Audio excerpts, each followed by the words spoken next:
नमस्कार मित्रांनो, महाराष्ट्राच्या राजकारणातून मराठा आरक्षणावरती सर्वात मोठी आणि महत्त्वाची बातमी समोर येत आहे।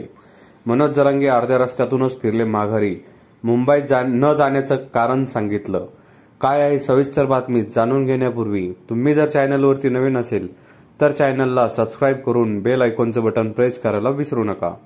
मित्रांनो, मराठा आंदोलक मनोज जरांगे पाटील यांनी उपमुख्यमंत्री देवेंद्र फडणवीस यांच्यावर गंभीर आरोप करत मुंबईतील सागर बंगल्यावर जाण्याचा निर्णय घेतला होता।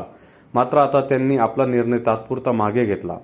अंतरवली सराटी गावात जाऊन आम्ही बैठक घेऊ, तसेच आंदोलनाची पुढची दिशा ठरवू, असं मनोज जरांगे पाटील यांनी माध्यमांना सांगितलं।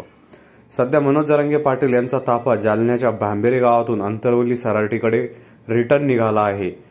आज म्हणजे सोमवारी दुपारी अंतरवली सराटीत मराठा समाजाची बैठक होणार असल्याची माहिती मिळाली आहे। दरम्यान संचारबंदी उठवा, मुंबईत येऊन दाखवतो, असं आव्हान देखील मनोज जरांगे पाटील यांनी देवेंद्र फडणवीस यांना केलं आहे। मनोज जरांगे पाटील यांनी जालन्यातील भांबेरे गावातून माध्यमांसोबत संवाद साधला।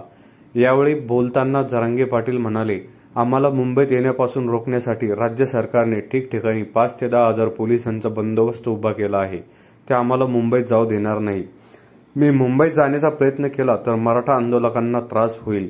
मी कोणत्याही मराठ्यावर अन्याय होऊ देणार नाही, त्यामुळे पोरांना त्रास होईल असं मी वागणार नाही। आम्ही अंतरवली सराटी येथे जाऊन आंदोलनाची पुढची दिशा ठरवू, असं मनोज जरांगे पाटील यांनी म्हटलं आहे। मराठा बांधवांनी शांततेत आंदोलन करावं असं आवाहन देखील जरांगे यांनी केलं आहे।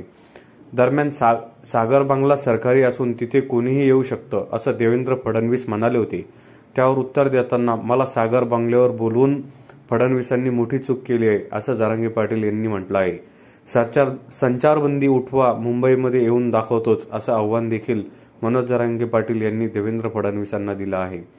मित्रांनो, मराठा आरक्षणावरती आजपर्यंत जे आंदोलन सुरू होतं, शांततेमध्ये सुरू असलेल्या आंदोलनाला अचानक आक्रमक वळण लागलं। याबद्दल आपली प्रतिक्रिया आम्हाला कमेंट बॉक्सच्या माध्यमातून नक्कीच कळवा आणि चॅनलला आणखीनही सबस्क्राइब केलं नसेल तर चॅनलला सबस्क्राइब करून बेल आयकॉनचं बटन प्रेस करायला विसरू नका।